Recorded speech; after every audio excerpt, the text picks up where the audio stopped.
A man is sued for slander. His crime? Watching a once-in-a-lifetime paranormal event and telling the world about it. And then we travel to the Fresno Valley in California to take a look at a bizarre cryptid that's been described as half wolf, half ape. And is it possible that by studying this monster, we can finally figure out why we can never prove cryptids exist? Today on Dead Rabbit Radio.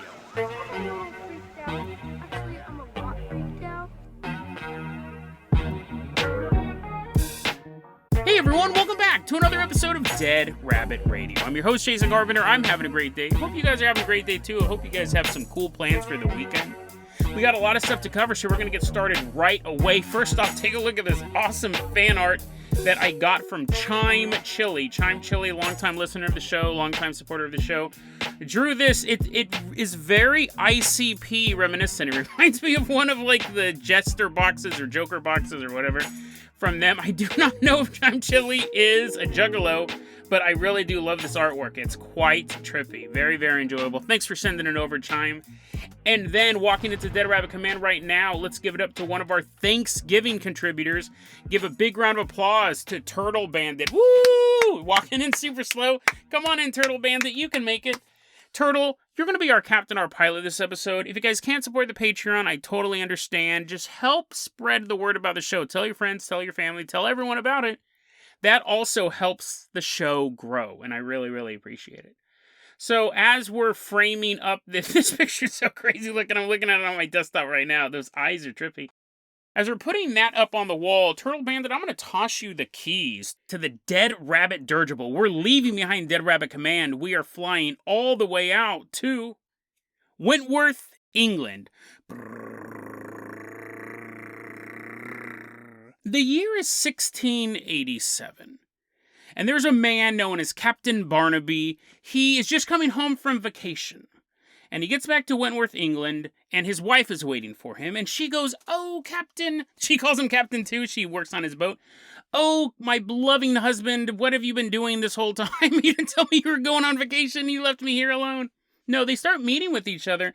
Now, he had been gone for a couple of months. This was in 1687.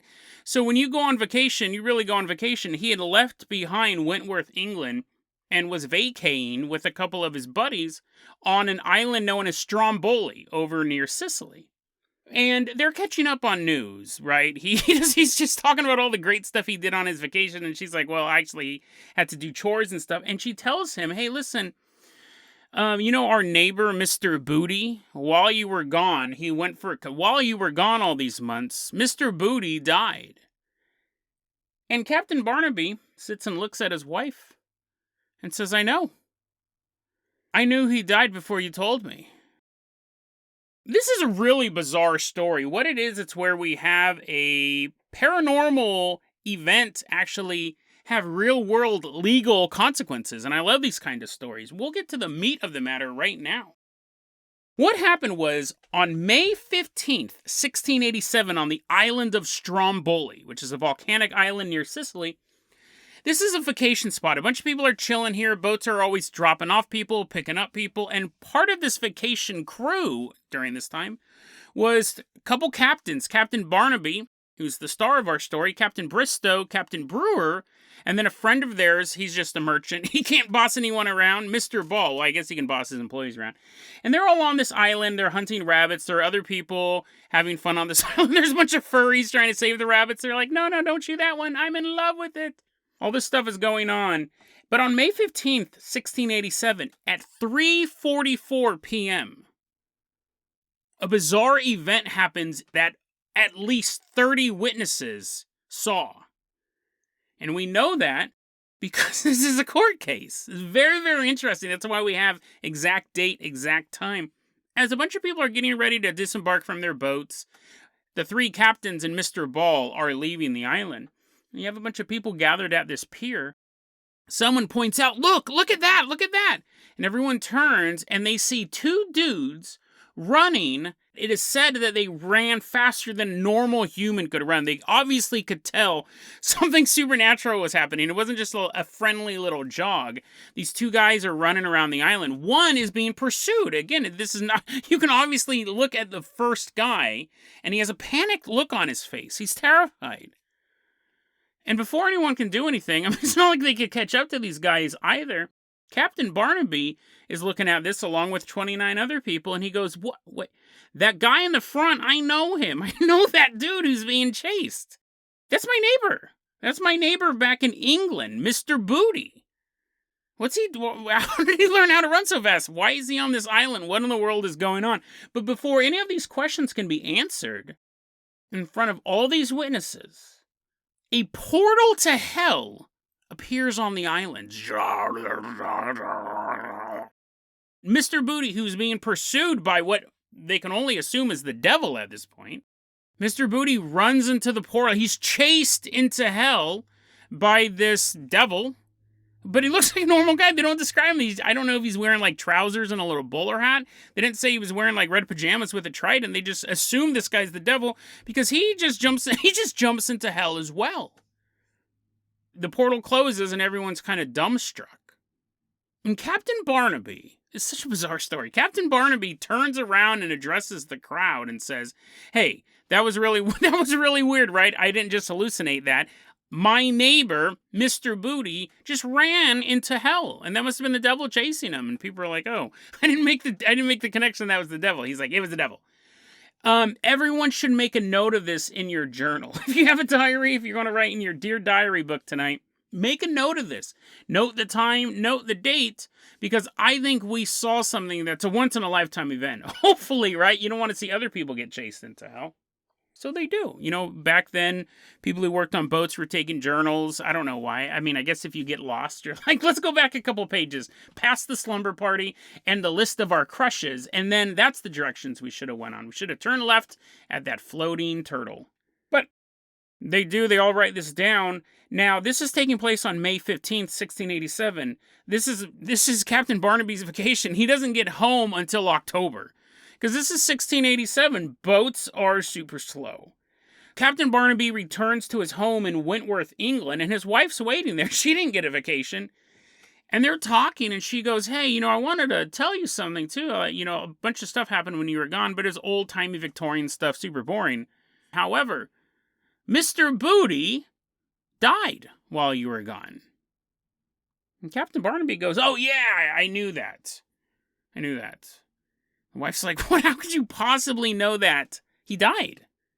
Again, there's no Wi-Fi, there's not even phones. He goes, "Well, this might sound a little weird, but luckily, 29 other people witnessed this. When we were on that volcanic island Stromboli, we saw Mr. Booty get chased into hell by the devil himself."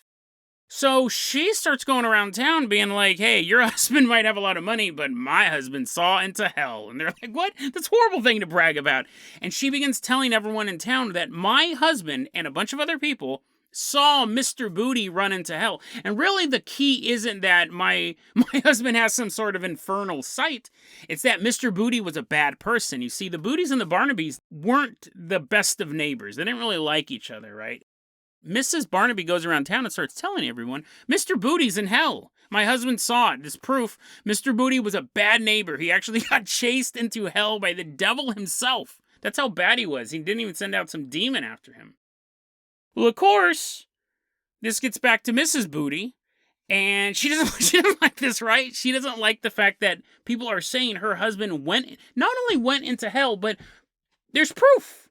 Right? It's not like you go like you were a bad neighbor, they probably went to hell. They're saying, "I physically saw him travel through a portal into eternal damnation. It's true, he went into hell." So, Mrs. Booty sues Captain Barnaby for slander. This actually went to court. We actually have a little outline of the court proceeding. And this is so interesting. She's suing for slander because her argument is they're saying my husband went to hell. That's slander against his good name, my good name. The great name of Booty shall not be besmirched. And we actually have a record of the judge's ruling in this case. the judge looked at all the evidence, which included all of these journals, which included witnesses coming to the court and saying, yeah, I know it sounds super weird, but on this date, at this time, a portal to hell opened up and Mr. Booty ran into it, chased by the devil himself. The official ruling was, it's not slander. Because it's true. The judge ruled in favor of Captain Barnaby, and this is what he said regarding this quote. Lord, have mercy upon me, and grant I may never see what you have seen. 1, 2, or 3 may be mistaken, but 30 never can be mistaken. Unquote.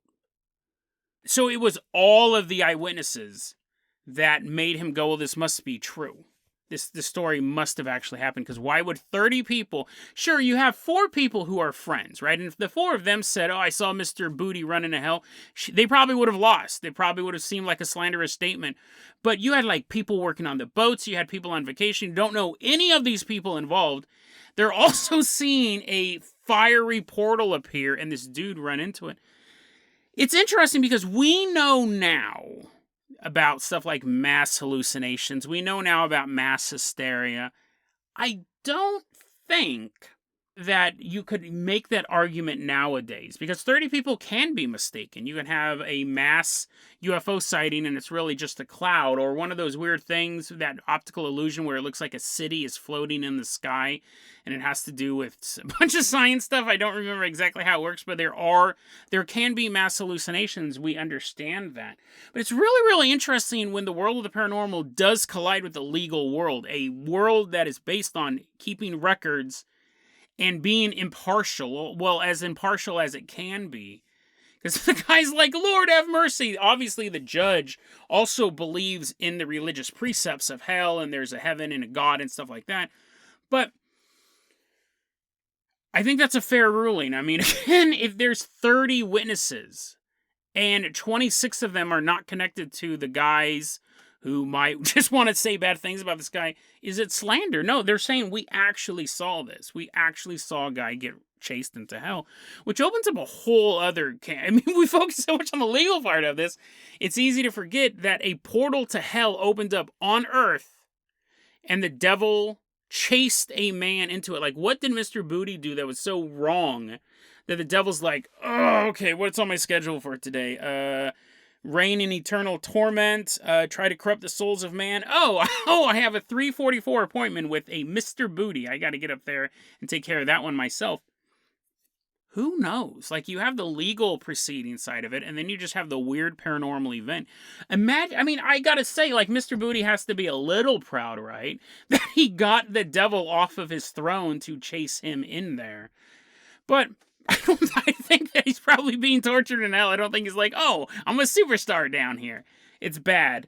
But yeah, what an interesting story. And to lose that court case as well. So then, I mean, it was proven in the court of law her husband ran into hell. Like, she tried to get the rumors dismissed. All she did was get them written into English law, and then hundreds of years later, we could talk about it and still laugh at the last name of Booty. Turtle Bandit, let's go ahead and toss you the keys to the Carpenter Copter. We're going to leave behind this courtroom in England with their powdered wigs and their grieving widows. We are headed all the way out to Fresno Valley, California.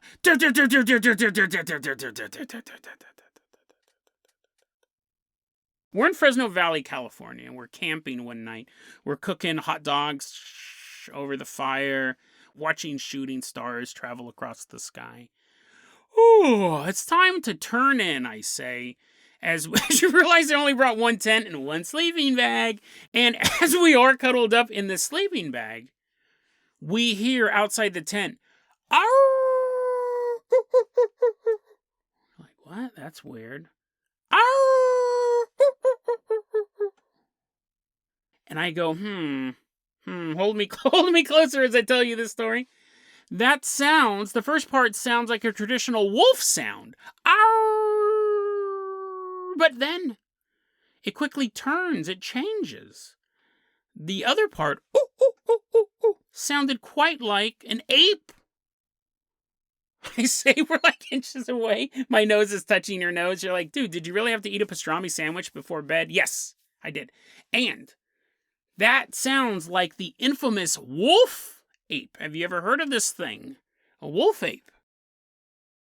It is it's exactly what you think it is. Well, maybe not. Maybe you think it's an ape body with a wolf head, but you'd be wrong.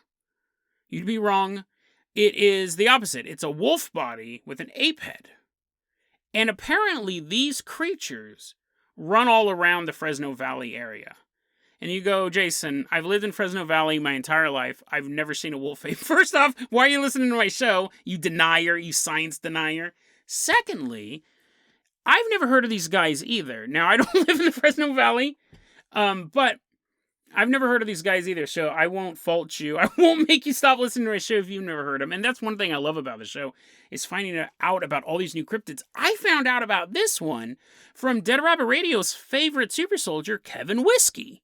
We talked about him on Monday's episode, where we were covering a wolf, a dog. What was it? It was a dog in Watts, California that had the face of a woman, and it could talk, and it had a pimp. Great story. If you missed Monday's episode, check it out. I'll put it in the show notes. But there was another version of the lady-faced dog of Watts, California, that Kevin Whiskey said that it didn't have the face of a woman, it had the face of an ape. And he goes, it's possibly that it was a wolf ape from Fresno Valley. And I go, what in the world is that? You just can't go, well, maybe it's this. I don't know what this is. I looked it up. This is a cryptid that's been sighted a lot in the area. This world is so fascinating and so weird and wonderful. And we're never going to run out of stories. Like, that's another thing I love about this show. It's this 6-foot-long wolf with the face of an ape. Sometimes, instead of having little wolf paws, it has human hands and feet. Jason, now you're just making stuff up. Wait, what is this? How does it have human hands and feet if it's a monkey face and a wolf body? Science, what are you, science denier? Why are you listening to my show? Go deny science somewhere else. Sometimes it has a baboon's face rather than just an ape. See, at that point, you're really just squabbling over details. If this cryptid is chasing me and I'm like, oh no, it's a wolf ape, and someone's like, actually, that's a baboon wolf, I'm pushing you towards the beast. That's just really trying to get into the weeds of this thing. And this creature is incredibly vicious. We've come across a lot of cryptids that kind of leave you alone. Me, Bigfoot, just want to enjoy nature. Lame. This one wants to eat you. And that's why we're in the sleeping bag together. Hold me closer as I'm rubbing my scent on you. It'll chase you first. Now you smell like two delicious humans. This wolf ape, as it's moving through the wilderness of Fresno Valley, they say a lot of times it makes coughing sounds. Which is gross, right? I'd much rather it have a fearsome howl. Jason, you mean that howl and that monkey noise wasn't even real? Well, no, that was a little bit of artistic license. But if I started the story off with some gross creature coughing in the distance, you would have denied the science, and I would have had to kick you out of the show even earlier. So I'm allowed to lie, basically. I'm allowed to lie. This wolf makes this disgusting coughing sound, and it's always foaming at the mouth. So there is no furry that wants to bang this thing, right? It's super gross. It's constantly hacking up a lung. It's foaming at the mouth. And some witnesses have specified it. They go, it's not just coughing. You guys say it's coughing. That's not what it sounds like. They described it. Apparently multiple people have described, this is disgusting, dude. Multiple people has described it as the sound of a pig squealing. I'm not even going to try to imitate these sounds because it's so nauseating sounding. A pig squealing and at the same time, someone throwing up. Now, never mind. I'm going to do the sound. That's not a pig. What's a pig? Well, I know it's a squealing pig. Squeal, squeal, squeal. Squeal, squeal, squeal. And then we have to layer this on. We're going to put it in surround sound. Squeal, squeal, squeal. Squeal, squeal, squeal. Squeal, squeal, squeal. Okay, that was...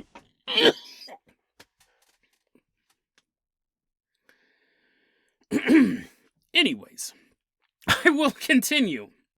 I'm not saying I know everything about cryptids, right? I keep saying I've never heard of this, I've never heard of them. I'm just shocked at the stuff I haven't heard. because I've researched this for so long, and I love learning new stuff. I love finding out about stuff I didn't know. Apparently, there's a ton of sightings of these things, including a celebrity sighting. Ansel Adams, world famous for, you're like, that's your celebrity. You imagine Brad Pitt was riding one of these into a movie set. Ansel Adams, world famous photographer. If you've ever walked into a dentist office, you've seen one of his photos. Ansel Adams was taking some pictures in Yosemite. He's like, oh, another giant rock. This will look great on someone's office wall. Click. He was taking pictures in Yosemite, and a pack of wolf apes laid siege to his tent. Oh no. And he's like probably like swinging his camera at them. Get back, you monstrosities. They're foaming at their mouth, coming towards him. He actually hid in his tent, and they left. Like, Jason, wait a second. Did you say these things are super fierce? And they're laying siege to his campsite, and all he does is he goes zip, zips it closed, and the wolf apes are like,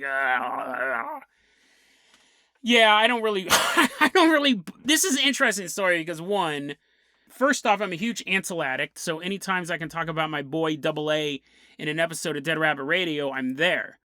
But I have to ask a couple questions. One, why didn't these things just devour him? But more importantly, let's say that they are befuddled by a zipper. Cryptids, wolf apes, never seen before, man who's known for doing one thing in his life. Maybe he's a loving father and husband, I don't know. But Ansel Adams is known for one thing, taking pictures. I think he would have at least stuck the camera out of the tent to get a blurry shot of a tail or something. You're not, at the very least, right? Maybe he'd get a dynamic group shot of all four of them howling at the moon. I don't think this story's true just because of that, right? UFO sighting, someone looks up and goes, whoa, look at, there's a UFO. UFO sighting, and Steven Spielberg is there. I'm pretty sure he's going to get it on camera, right? I'm pretty sure he's going to have the wherewithal to be like, I've made a bunch of movies about this. Maybe I should record proof. So the fact that Ansel Adams was there and didn't take a picture, I find... You're like, Jason, that's the part you find unbelievable about that? That a guy didn't take a photo? Then, okay, so yeah. Maybe that part didn't happen, right? Because that does sound a little dubious. Maybe that didn't happen. What about this undated, unsourced story? This is cool, though. Apparently in Fresno Valley, there was a single-room schoolhouse there.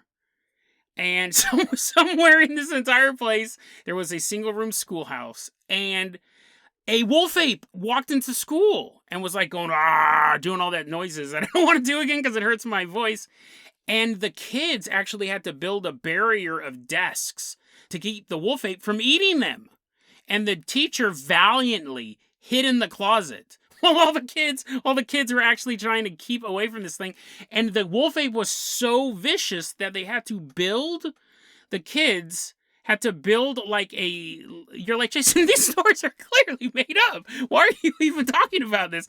These kids had to build a staircase out of their desks, and then they climbed up in the rafters of this old-timey schoolhouse, and the wolf ape just kind of walked around on the ground for a little bit. And it was a school for photography. These students were all learning how to use a camera, and the wolf's like, rah, rah, rah, rah, and then the wolf ape leaves.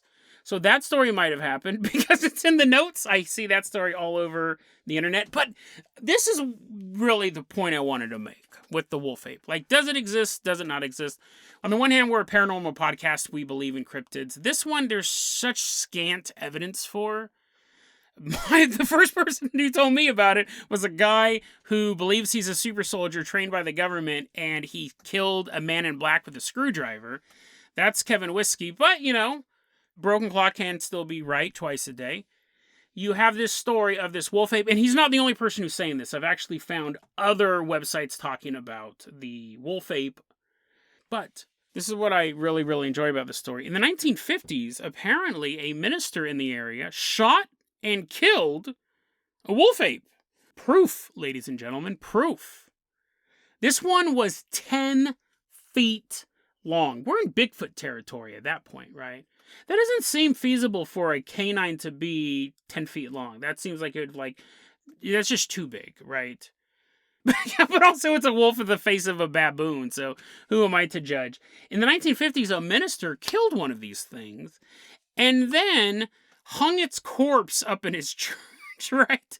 He took this dead cryptid, this 10-foot long wolf with the head of a monkey and possibly the hands and feet of a human, and hung it. It's like next to the crucified Jesus. Jesus is on a cross, and next to it is this old, smelly, decaying wolf ape. Now listen, I get it. You kill something that's that evil looking and a monstrosity shouldn't be alive. You would want to hang it up. I don't think hanging it up in your church would be the best idea. It would be super distracting, as a bunch of flies are laying eggs in this giant, decaying mass of fur and, again, possible human hands and feet. So I don't know if he got more parishioners or less by having this creature slowly decaying in his church, but he said the reason why he did this, it wasn't just because it looked super cool, not just because he had a fetish for maggots. I wonder if there is like a furry community that just like wants to be maggots. You know what? Do not look that up. If people are walking around in maggot costumes rubbing up against each other. He says this was a beast of Satan. No, not just a beast, the pet of Satan. This was something that Satan really, really loved. When he wasn't chasing old booty around, he liked taking care of his wolf ape. But you're thinking, Jason, maybe he balmed the creature or something like that. Maybe it was like really cool and it was like posed. No, it says that it started to stink the place up. He didn't preserve this in any way, shape, or form. And it truly was rotting in the church. So he sold it to a freak show. And then he made enough money selling this corpse to this freak show that he moved to San Francisco and started his own church. And everything was well and good. Everyone, it was a win-win-win, right? Freak show won. They got a new freak. The minister won. He got a bunch of money. And I won because I got a story to tell you on Friday episode of Dead Rabbit Radio. However, it's not that happy of an ending. This minister... This unnamed minister who opens a church in San Francisco one day was brutally murdered. They said he was mutilated. His body was all chopped up or scratched up or chewed up. I don't know. They never solved the case. They never solved the case of this unnamed minister sometime in the 1950s who bought a church in San Francisco. This is an interesting story because we have this cryptid that has a body count, which a lot of cryptids don't. And this cryptid also harassed world-famous photographer Ansel Adams, attacked a school. I'm surprised this cryptid isn't more popular. And you go, Jason, it's clearly fake. That's why it's not more popular. None of this stuff makes any sense. It's funny because when we look at encounters of Bigfoot, right, a lot of times, like the early ones, is we saw someone in the woods, we smelled something in the woods, we sensed something in the woods. The Bigfoot mythos was very, very kind of on the back burner. It was just a bunch of outdoorsy weirdos who believed in it. I'm talking about modern Bigfoot, right? Until the Patterson-Gimlin tape came out. And then you could show someone Bigfoot moving around. Now, whether or not that video is fake, you could still now put an image to Bigfoot. The fact is that image is so iconic, if you just show an outline of that, you go, this Bigfoot. Right? That walk. And the big feet. The wolf ape, I mean, other than that, really, there would be about as much evidence showing that Bigfoot exists to a wolf ape existing. Every piece of hair they send off to the lab turns out to be something else. And sure, they take plaster cast of big feet in the woods, and that could be Bigfoot's feet. But this guy either has human feet, right? So you would just see regular human feet in the mud, or wolf paw feet. He's not walking around rubbing his face in the mud, and you could go, this is clearly the face of a baboon, and we're in California. How else could this be here other than the wolf ape?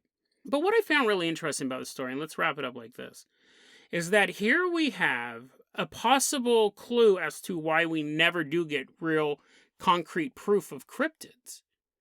What if they protect their own? Now, we've always had this thing, like Bigfoot experts will always say that the reason why we don't find dead Bigfoots is because they bury their dead. Unless we want to dig up the entire Pacific Northwest, we'll never find a dead Bigfoot. They bury their dead.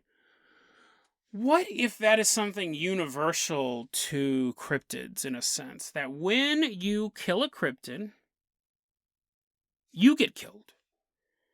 They come after you. they take you down. Now, this guy sold it to the freak show, so technically there might be some... Look up from the 1950s to today if any freak show owners have ever been badly mutilated. But think about it. Let's say that you do get concrete evidence that a cryptid exists. Before you can expose... Because that's what we're all waiting for, right? We already believe in a lot of these things, but wouldn't it be nice to know that they exist? To me, actually believing's enough. To me, for me to believe in this Bigfoot phenomenon or this wolf ape phenomenon, for me to believe, that's enough. I don't really have to prove it to anyone else. But it would be a nice little cherry on top, right? It would be a nice little fur-covered cherry on top if you could prove Bigfoot existed. But again, I just like the stories. I believe in these things. It doesn't matter if other people don't believe in them. But what if you find hair and it's actually deer hair, or you find a footprint and it's just a human footprint? Shaquille O'Neal was walking through the woods that day. Nothing happens. But if you find actual Bigfoot hair, if you shoot and kill a wolf ape, and now you have proof that these things exist, if there's not some sort of reckoning coming. Because I believe if cryptids exist, they do not exist in the natural world that we think of. I don't think the wolf ape has a birth, life, and death cycle like a normal creature would on Earth. I don't believe that there's like they're rearing their young and they're teaching them how to walk. I think cryptids, by their very nature, and this includes Bigfoot, has a supernatural element to it. I don't believe if Bigfoot exists, I do not believe he is a biological creature through and through, like a gorilla or like an orangutan or something like that. There's just zero evidence of that. I will believe that Bigfoot exists, yes. But the idea of him just being a real life creature that we've never stumbled across, there's no evidence for that. Interdimensional, sure. Alien, flying UFOs, we've done episodes on all of this stuff. Humans turning into Bigfoots, we've done episodes on that too. I believe in all that stuff.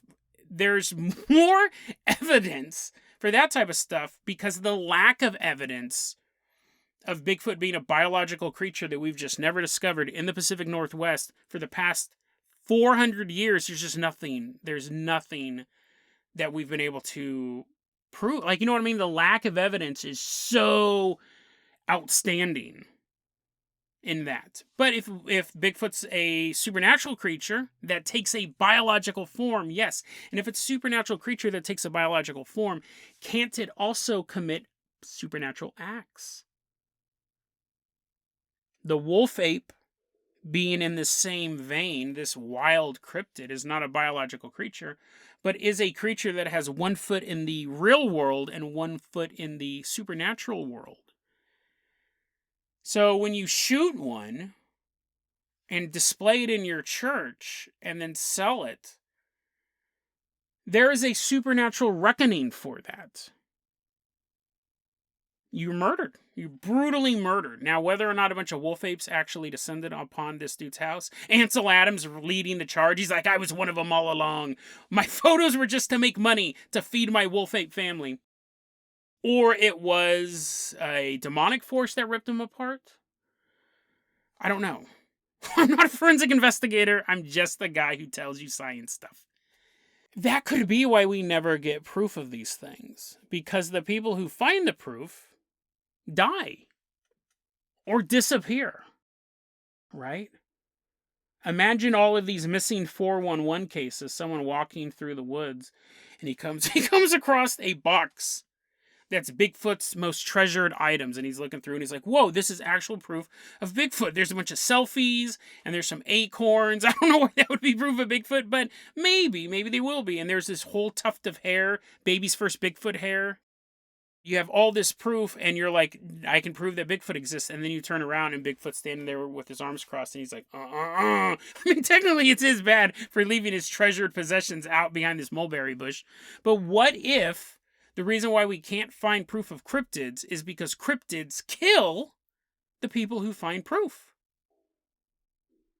If it's fake proof, if it's not the real thing, you survive. If it's real proof, you disappear, you die, brutally murdered, no one knows what happens to you, any combination of those. And so all we keep getting is the fake evidence. It'd be the same thing if you had a mafia and you had 9 out of 10 people going, oh, that's not the mafia. That guy, he just likes waving guns around, and he eats Italian food a lot. And then you have one guy that goes, no, actually, I'm pretty sure that guy's the mafia. He did, on Valentine's Day, drive by and shoot a bunch of people. That dude who has the proof of the mafia who's saying that stuff, he's going to be gone. They're going to take care of him in the most stereotypical way ever. Cement shoes, most likely. And then you just have the 9 people left going, nah, he's a good guy. That could be a clue. The people who are looking for Bigfoot aren't finding him, and they remain alive, and they keep saying, well, I didn't find him today, but I'll keep looking. But the people who do find him don't get to tell us that story. Or they present us with evidence, and then they quickly go missing afterwards. That may be a clue, because the thing is we've been searching for these cryptids for so long. And not just cryptids, just proof of supernatural stuff in general. Either there is no evidence at all, these things don't exist at all, or they exist and they're very, very hard to prove, or they exist and there is an active force keeping us from proving they exist. I'm not talking about skeptics in the scientific community. I'm talking about a supernatural force that, to maintain the natural order, will strike down anyone who knows too much.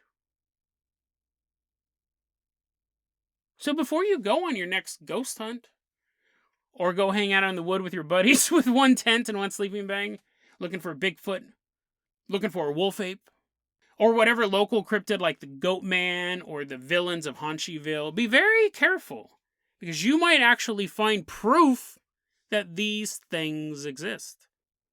But will you live long enough to tell the rest of the world what you've found?